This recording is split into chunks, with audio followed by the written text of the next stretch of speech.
संततधारेमुळे गोदावरी नदीच्या पातळीत वाढ झाली। गंगापूर धरणातून जवळपास 6340 क्युसेकने विसर्ग सुरू आहे। दुतोंड्या मारुतीच्या छातीपर्यंत पाणी आलंय। नदीकाठच्या नागरिकांना सतर्कतेचा इशारा देण्यात आला।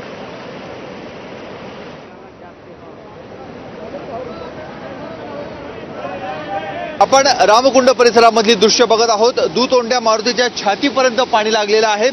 सकाळी 8 वाजता 500 क्युसेक वेगाने पाण्याचा विसर्ग सुरू करण्यात आलेला होता।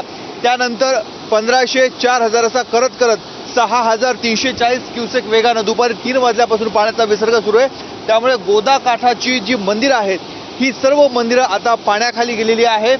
नाशिकच्या गोदावरी नदीच्या पुराचं प्रमाण म्हणून ज्याच्याकडे बघितलं जातं तो दुतोंड्या मारुती देखील आता छातीपर्यंत पाण्याखाली गेलेला आहे। पावसाचा जोर जर असाच वाढला तर गंगापूर धरणामधनं याही पेक्षा जास्त पाण्याचा विसर्ग केला जाणार आहे। त्यामुळे गोदावरी नदीच्या पाण्याच्या पातळीमध्ये आणखी वाढ होईल। समोरच्या बाजूला आपण व्हिक्टोरिया पूल बघत आहोत। अहिल्याबाई होळकर पूल आहे, तिथून पाण्याचा प्रवाह हा अधिक वाढतो आहे। गंगापूर धरणामधनं 6340 क्युसेक वेगानं सोडण्यात आलेलं पाणी या ठिकाणी येता येता 9470 क्युसेक वेगापर्यंत जाऊन पोहोचलेले।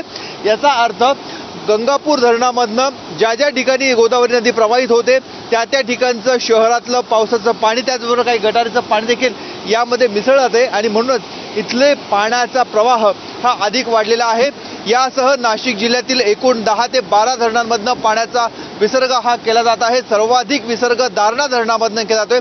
साधारणतः 18000 क्युसेक वेगानं दारणामधनं पाण्याचा प्रवाह सुरू आहे। प्रशासनानं सर्वांना सतर्कतेचा इशारा दिलेला आहे। नदीकाठी कुठल्याही नागरिकांनी जाऊ नये अशा स्वरूपाच्या सूचना दिलेल्या आहेत। कॅमेरामन किरण कटारेसह मुकुल कुलकर्णी, एबीपी माझा, नाशिक।